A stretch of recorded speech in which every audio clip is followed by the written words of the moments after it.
South के superstar Thalapathy विजय की फिल्मों को फैंस काफी पसंद करते हैं। थालापति की पिछली फिल्म लियो को भी दर्शकों ने भरपूर प्यार दिया था और गॉड फिल्म थालापति विजय की फिल्मी करियर की सेकंड लास्ट फिल्म कही जा रही है। तो आइए दोस्तों, आज हम एक्सप्लेन करने वाले हैं द गॉड फिल्म को। वीडियो शुरू करते हैं, लेकिन उससे पहले चैनल को सब्सक्राइब करके नोटिफिकेशन बेल को ऑल पर कर दीजिए ताकि मूवीज और वेब सीरीज का लेटेस्ट एक्सप्लेनेशन सबसे पहले आप तक पहुंच सके। तो फिल्म की शुरुआत होती है केन्या के एक रेगिस्तान वाले इलाके से, जहां पर की एक ट्रेन में कुछ देशद्रोही साइंटिस्ट जो है वो यूरेनियम को लेकर जा रहे हैं। ऐसे में हम थालापति विजय उर्फ गांधी को देख पाते हैं, जो कि सेट्स का ऑफिसर है, मतलब कि स्पेशल एंटी टेररिस्ट स्क्वाड का ऑफिसर। तो गांधी जो है वो अपना भेष बदल कर यहाँ पर पहुँचता है, लेकिन मेनन नाम के आदमी ने उसे पहचान लिया था, जो कि लोगों का हेड है। गांधी को इस बात का अंदाजा नहीं था कि यूरेनियम के साथ उसे मेनन भी मिल जाएगा, और मेनन वही आदमी है जिसने इस यूरेनियम को चुराया है।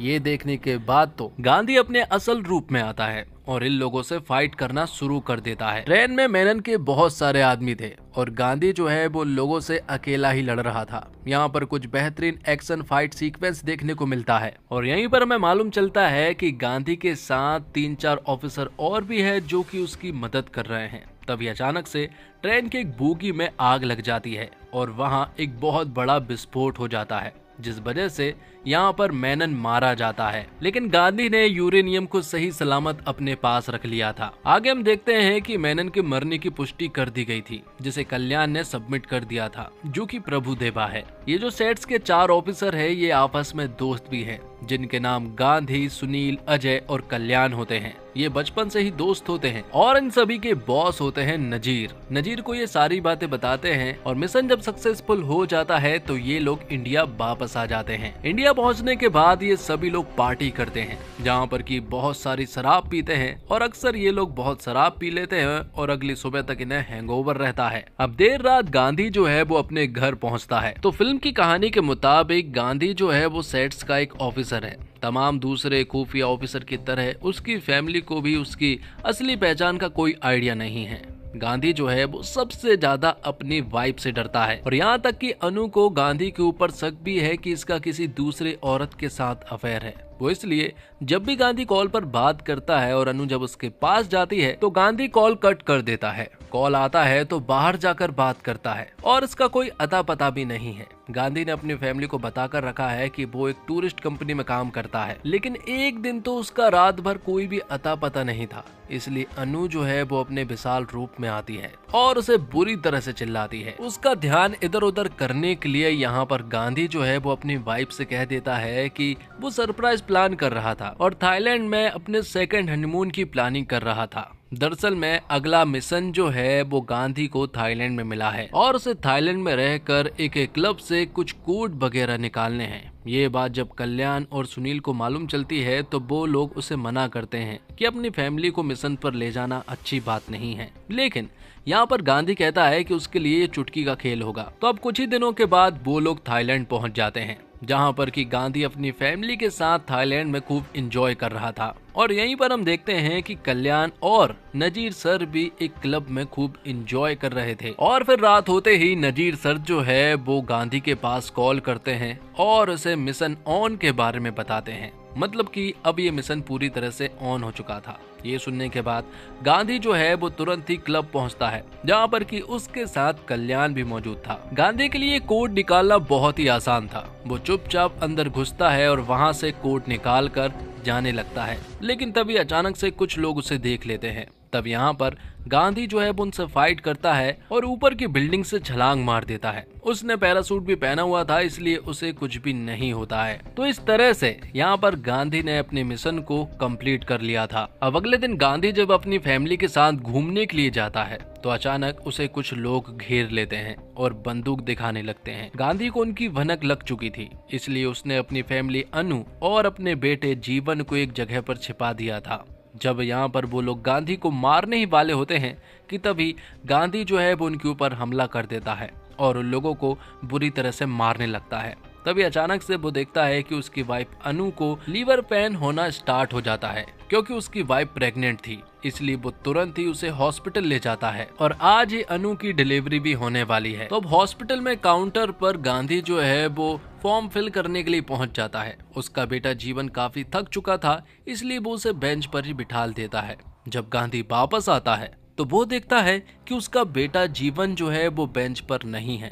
ये देखने के बाद वो चारों तरफ देखता है अपने बेटे को, लेकिन वो कहीं भी नजर नहीं आ रहा था। तब वो तुरंत ही पुलिस की मदद लेता है और सीसीटीवी कैमरों को चेक करता है। तब गांधी को मालूम चलता है कि जीवन को किसी अनजान औरत ने अपने साथ एक वैन से लेकर चली गई है। और तभी यहाँ पर पुलिस वालों के पास एक कॉल आता है और उन्हें एक एक्सीडेंट के बारे में खबर दी जाती है जो कि पास ही में हुआ था। और ये एक्सीडेंट दरअसल में उसी वैन का हुआ था। यहाँ पर गांधी जब पहुंचता है तो उसे 2 लाश मिलती है जो कि पूरी तरह से जली हुई थी। उनमें से एक लाश 5 साल के बच्चे की थी। उसके हाथ में एक टैटू भी था। उसे देखकर गांधी समझ चुका था कि उनमें से एक लाश जो है वो जीवन की है। ये देखने के बाद तो गांधी जो है वो बहुत ज्यादा रोता है। उसे समझ नहीं आ रहा था कि अब क्या करना है, अपनी बीबी को वो किस तरह से बताएगा। तो वहाँ हॉस्पिटल में अनु जो है वो एक लड़की को जन्म देती है। और जब गांधी अनु के पास पहुंचता है और उसे जीवन के बारे में बताता है तो वो भी पूरी तरह से हैरान रह चुकी थी। एक पल में ही गांधी और उसकी पूरी फैमिली की जिंदगी पलट चुकी थी, जिसके बाद कहानी जो है वो 16 साल आगे शिफ्ट हो जाती है। इन 16 सालों में बहुत कुछ बदल गया है। गांधी जो है वो अब सेट्स के लिए काम नहीं करता है और इन 16 सालों में उसकी पत्नी अनु ने भी उससे कोई भी बात नहीं की है। वो दोनों अलग अलग घर में रहते हैं और उनके बात करने का जरिया जो है वो उनकी बेटी जीविका है। और अब गांधी जो है वो एयरपोर्ट पर पासपोर्ट चेकिंग का काम करता है।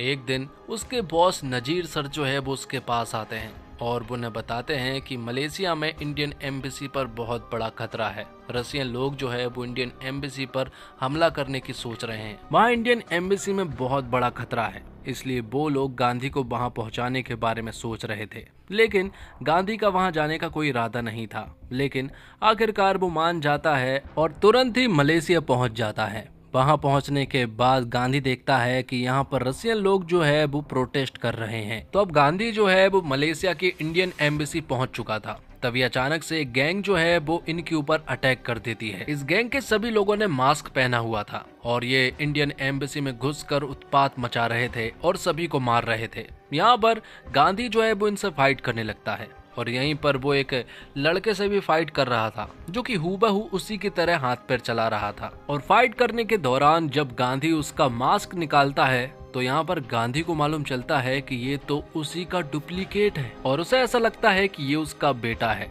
तब यहाँ पर वो डुप्लीकेट लड़का जो है वो यहाँ से भाग जाता है। अब अगले दिन गांधी जो है वो किसी काम से जब बाहर जा रहा था तभी उसकी नजर उसी लड़के पर पड़ती है। तब गांधी तुरंत ही उससे मिलने के लिए पहुंच जाता है, जहाँ पर कि वो लड़का जो है वो गांधी को बताता है कि मैं आपका बेटा हूँ।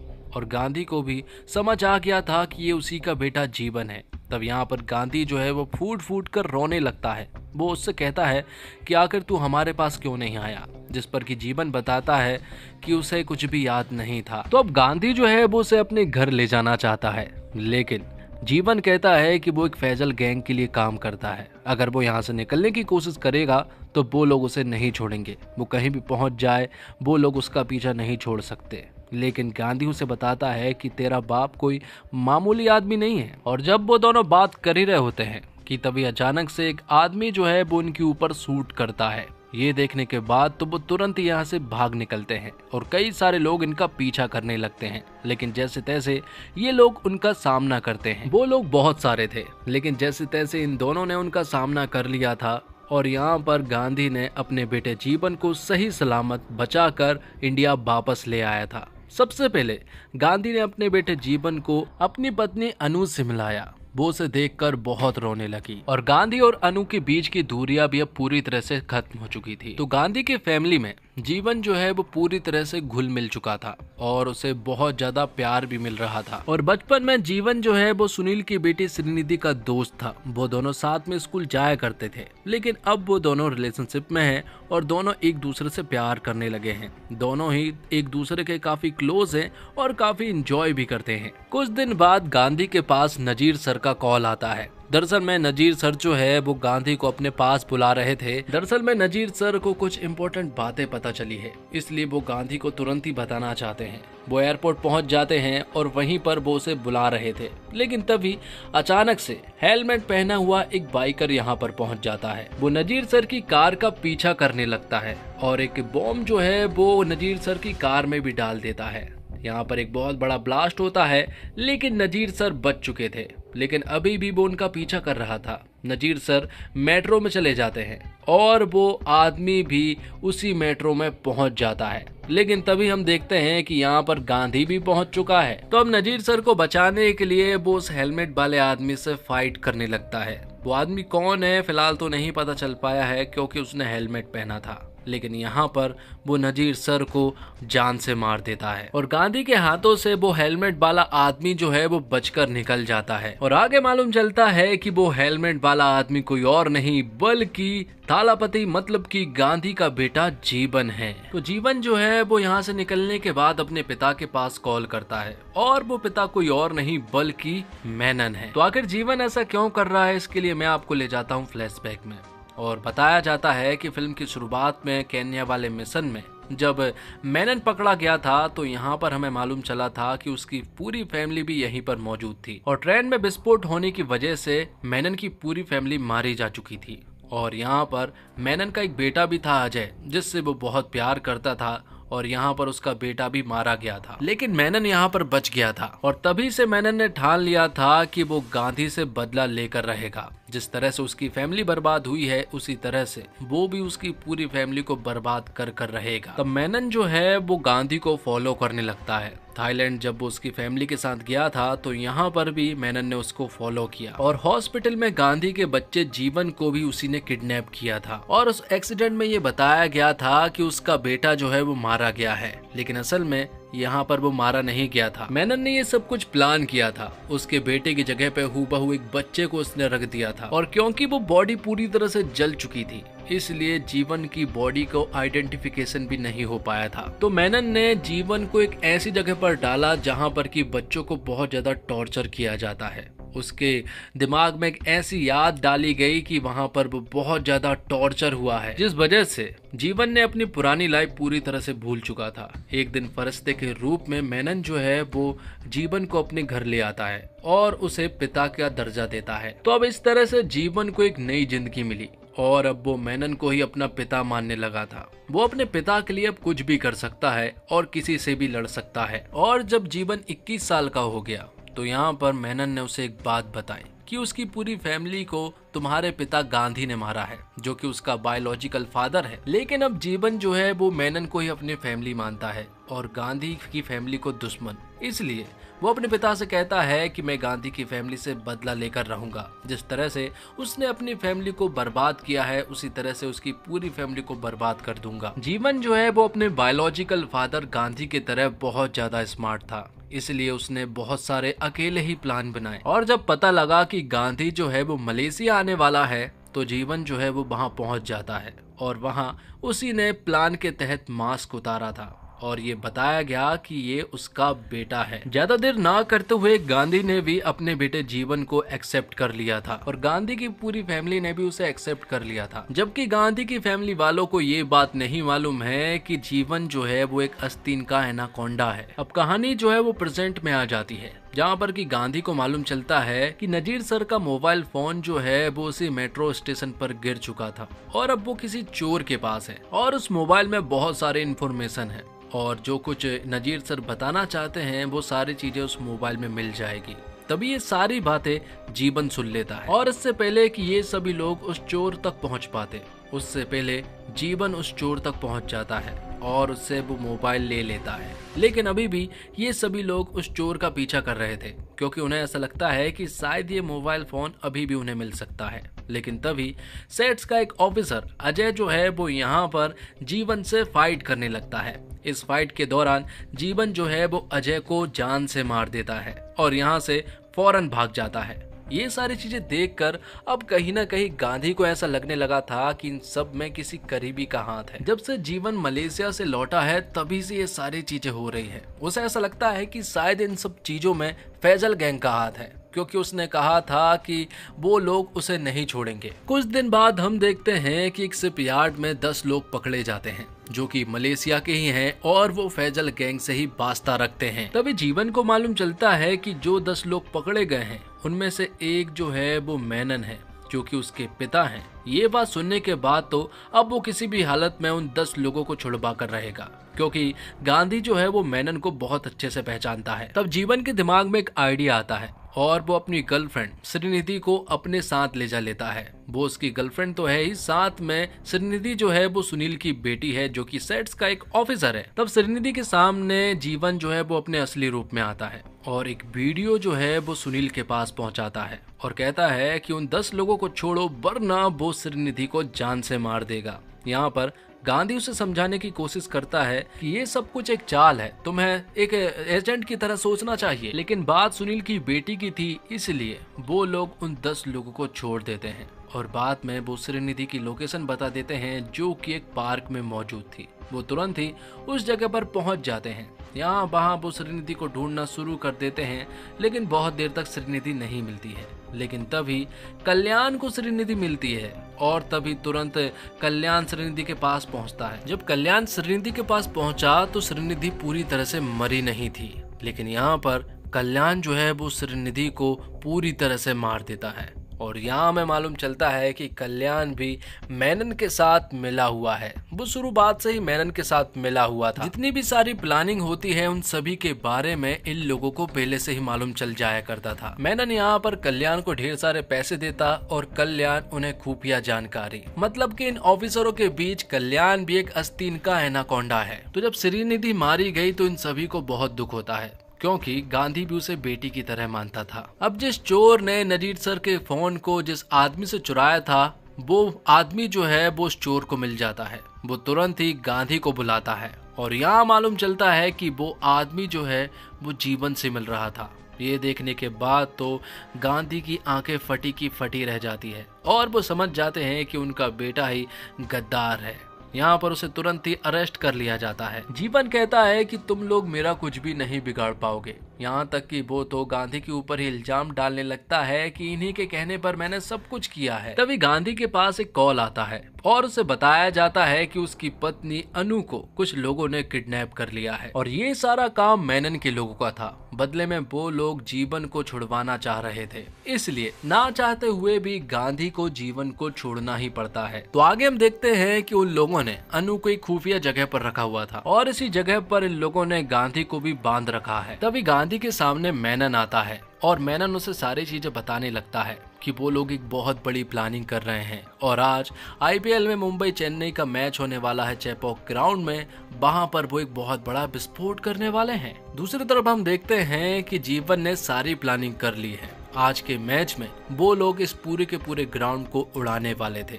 जो बॉम्ब है वो भी फाइनली उस ग्राउंड के अंदर पहुंच चुका है और उन्होंने इस बॉम्ब को सेट भी कर दिया है और टाइमर भी लगा दिया है। तभी यहाँ पर गांधी जो है वो मेनन को रोकता है और उससे कहता है कि उसे बहुत पहले मालूम चल गया था कि इन सब के पीछे तू है। उसे ये भी मालूम है कि तुम कहीं बॉम्ब प्लांट करने वाले हो, लेकिन उसे ये नहीं मालूम था कि तुम किस जगह पर बॉम्ब ब्लास्ट करने वाले हो। आखिरकार वो बात तुमने ही बता दी कि तुम चेपॉक में बॉम्ब फोड़ने वाले हो। तभी यहाँ पर बहुत सारे एजेंट आते हैं और उन सभी को मार गिराते हैं और यहाँ पर गांधी जो है वो मेनन को अपने साथ स्टेडियम ले जाता है। दूसरी तरफ यहाँ पर कल्याण का सामना होता है सुनील से। यहाँ पर दरअसल में सभी को मालूम चल गया था कि कल्याण एक गद्दार है और उसी ने श्रीनिधि को भी मारा है। तब यहाँ पर सुनील जो है वो कल्याण से फाइट करता है और उसे बेरहमी से मार देता है। यहाँ स्टेडियम में जीवन जो है वो अपनी सारी प्लानिंग कर रहा था, लेकिन तभी गांधी जो है वो मेनन को उसी के पास ले जाता है। मेनन गन पॉइंट पर था, इसलिए ये देखकर जीवन जो है वो हक्का बक्का रह जाता है और उसके पिता को छोड़ने के लिए कहता है। मेनन यहाँ पर जीवन से कहता है कि मेरी चिंता ना करे, हमें अपना मकसद पूरा करना है और उस पूरे ग्राउंड को तबाह करना है। ये देखने के बाद वो डेटोनेटर ढूंढने लगता है लेकिन तभी हम देखते हैं कि गांधी के साले ने डेटोनेटर यहाँ से लेकर भाग गया है। उसके पीछे कुछ लोग भी लगे हुए थे और इसी ग्राउंड पर गांधी की बेटी जीविका भी थी। तो गांधी का साला जो है वो ये डेटोनेटर जो है वो जीविका को दे देता है। अब सारे लोग जो है वो जीविका के पीछे पड़ जाते हैं। जीवन को भी मालूम है कि डेटोनेटर जो है वो जीविका के पास है और वो उसके बहुत ज्यादा क्लोज था, जो कि स्टेडियम की छत पर पहुंच चुके थे। वहां पर पहुंचने के बाद जब वो जीविका से रिमोट लेकर जब उसे मारने ही वाला था कि तभी यहाँ पर सही वक्त पर गांधी पहुंच जाता है और बहुत सारी फाइट के बाद वो उसके ऊपर बिना रहम किए उसके माथे में गोली मार देता है। और फिल्म के आखिर में एक और बात मालूम चलती है। पोस्ट क्रेडिट सीन में मालूम चलता है कि दरअसल में जीवन जो मारा गया है वो रियल नहीं है, दरअसल में वो एक क्लोन है और ये सब कुछ मेनन ने प्लान किया है और उन्होंने जीवन के डीएनए से बहुत सारे क्लोन बना लिए हैं। और इसी के साथ ये फिल्म यहीं पर खत्म होती है। तो दोस्तों, उम्मीद करता हूँ आपको वीडियो पसंद आई होगी। वीडियो अगर अच्छा लगा हो तो वीडियो को लाइक करके चैनल को सब्सक्राइब करके नोटिफिकेशन बेल को ऑल पर कर दीजिए ताकि मूवीज और वेब सीरीज का लेटेस्ट एक्सप्लेनेशन सबसे पहले आप तक पहुंच सके। मिलते हैं एक और कमाल की वीडियो के साथ, तब तक के लिए आप हमारे चैनल के साथ बने रहिए। धन्यवाद। जय हिंद, जय भारत, जय श्री राम।